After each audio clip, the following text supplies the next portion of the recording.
Hello, this is RunningRobert, and today we're going to be talking about the Humacyte HUMA Q4 2024 summary. Today is the 31st of March 2025, and we're going to look what happened at the end of last week, the dilution, the quarterly report, everything like that, and look at the bullish and the bearish parts of this company. So I generally follow small cap pharma. I do games. I do a little bit of everything. So if you like what I'm doing, hey, please like and subscribe. It helps a lot, and thank you. Disclaimer is I did sell everything on approval. Known that for a while. I've been waiting for a rebuy point, but I have rebought some options for June at 250. Very small amount, very speculative amount. I'm an amateur investor, and any advice given should be followed up by your due diligence, and any information given is valid for today, the 31st of March, and the slideshow will not be updated. But as always, we get new news, new slideshow. So let's talk about the dilution first. So announced on the 24th, 25th of March, the company sold 25 million shares at $2 for a total of 46.6 million with a chance for $7.1 million more. I previously stated that a dilution was coming, and I said this in my late December video. The company will need to dilute just once to get sales going. Why the company would dilute now at 2 instead of 4 or 5 back then is the best question that we're going to have.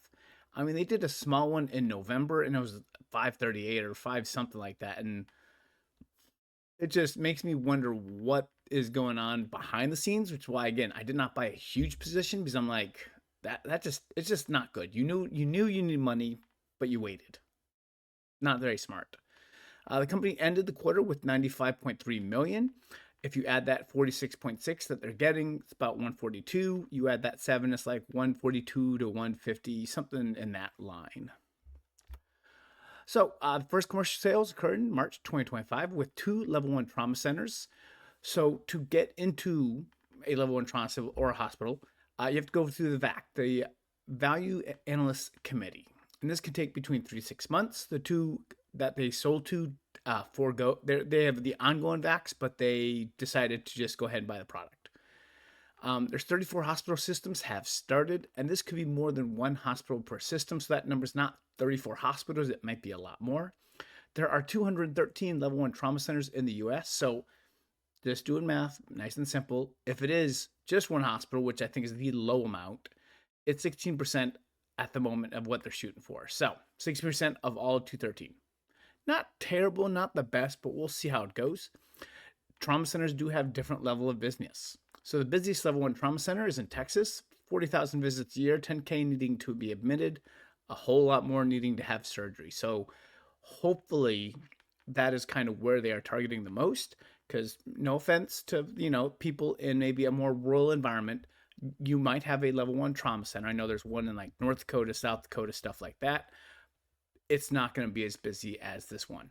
It's not going to be as busy as most of them. So again, we hope that they're prioritizing the high throughputs and going from there. And then the new technology add-on payments, the NAT program, is administered by CMS. That would start on the 1st of October 2025 if approved.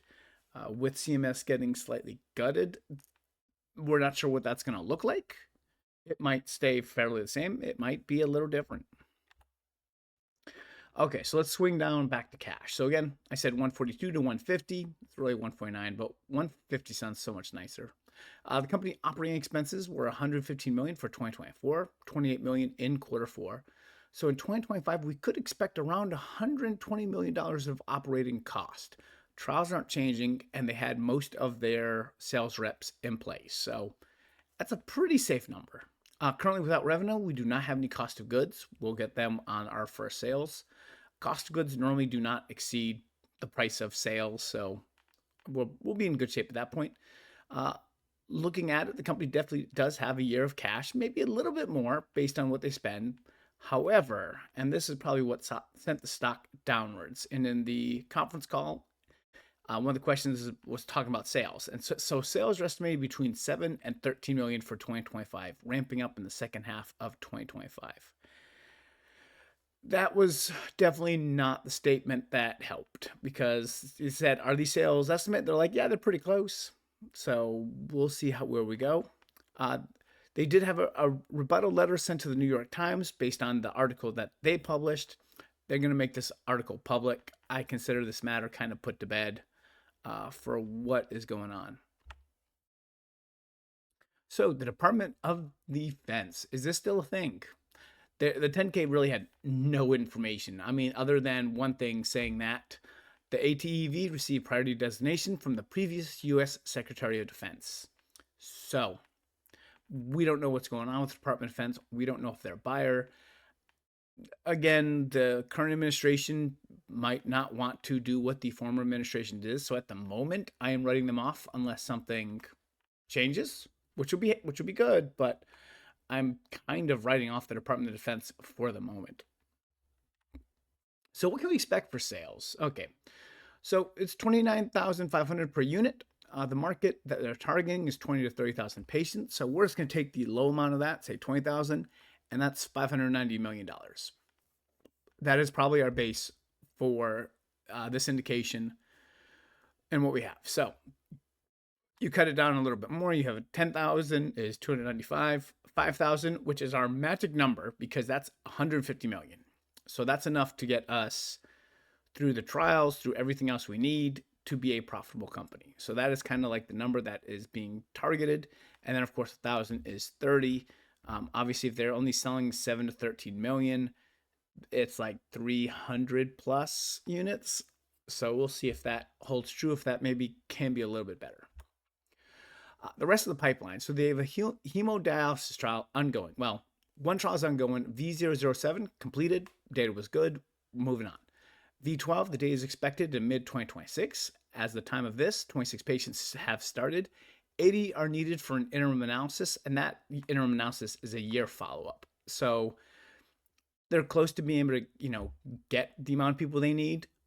And so, mid-2026, good. So plan to submit the supplemental BLA in the second half of 2026, which means most likely a 2027 approval. Based on the V007 data, I don't expect the V12 data to be much different. So I'm thinking this will be into the market by 2027. Nothing else really in the pipeline is close enough to really make a good discussion for. So the summary is, can the company sell the product? We will see. Will there need to be another dilution down the line? Based on their 2025 sales, yes. I mean, I think that's pretty simple. You're only expecting 7 to 13 million. You're going to spend 120 million. That leaves you just with a quarter of cash.